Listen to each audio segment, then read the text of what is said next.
আসবে আব্দুল্লাহ আল ওয়ালিদ নবম শ্রেণী। সিরাজগঞ্জে আন্তর্জাতিক শান্তি দিবস উপলক্ষে আলোচনা সভা ও পুরস্কার বিতরণ সহ বর্ণাঢ্য র্যালি অনুষ্ঠিত হয়েছে। বিস্তারিত জানাচ্ছেন আমাদের সিরাজগঞ্জ জেলা প্রতিনিধি হোসেন আলী ছোট্ট।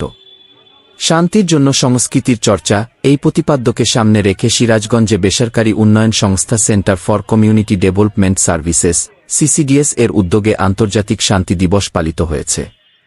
দিবসটি পালন উপলক্ষে আলোচনা সভা, বর্ণাঢ্য র্যালি ও পুরস্কার বিতরণ অনুষ্ঠানের আয়োজন করা হয়।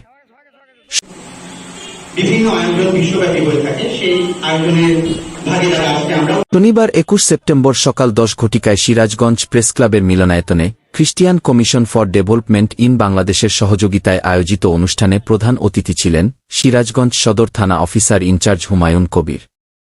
বিশেষ অতিথি হিসেবে বক্তব্য রাখেন সিরাজগঞ্জ প্রেস ক্লাবের আহ্বায়ক শরীফ আহমেদ ইন্না, রায়গঞ্জ উপজেলা শিক্ষা অফিসার আপেল মাহমুদ, এমডিও নির্বাহী পরিচালক মাসুদ আহমেদ রকমি।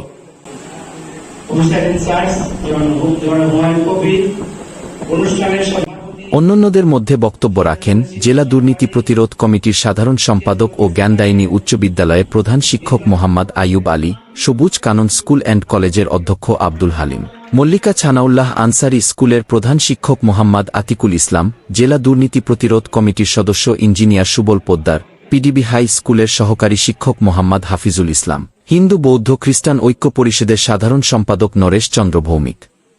এছাড়াও আরও উপস্থিত ছিলেন জেলা দুর্নীতি প্রতিরোধ কমিটির সদস্য সাংবাদিক মোহাম্মদ হোসেন আলী ছোট্ট এবং সিরাজগঞ্জ আইপি টেলিভিশন সাংবাদিক ফোরামের সভাপতি আশরাফুল ইসলাম জয়।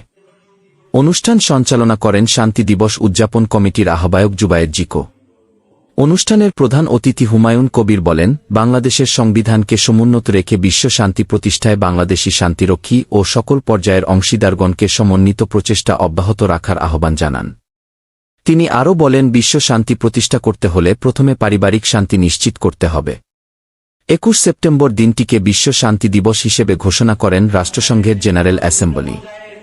এই দিনটি পালন করার মূল উদ্দেশ্য হল সকলের মধ্যে সম্প্রীতি এবং সদ্ভাব বজায় রাখা। আলোচনা সভা শেষে প্রশ্নোত্তর প্রতিযোগিতায় বিজয়ী ছাত্রছাত্রীদের মাঝে পুরস্কার বিতরণ করা হয়। শেষে প্রেসক্লাব চত্বর থেকে একটি বর্ণাঢ্য র্যালি বের হয়ে শহরের প্রধান সড়ক প্রদক্ষিণ করে পুনরায় প্রেসক্লাবে গিয়ে শেষ হয়। উল্লেখ্য, শান্তি দিবস উপলক্ষে আয়োজিত প্রশ্নোত্তর প্রতিযোগিতায় জেলা সদরের Sabuj Kanan school and college, PDB উচ্চ বিদ্যালয় ও ভিক্টোরিয়া হাই স্কুলের ছাত্রছাত্রীরা অংশগ্রহণ করে। Habib Wahid, smart news for you.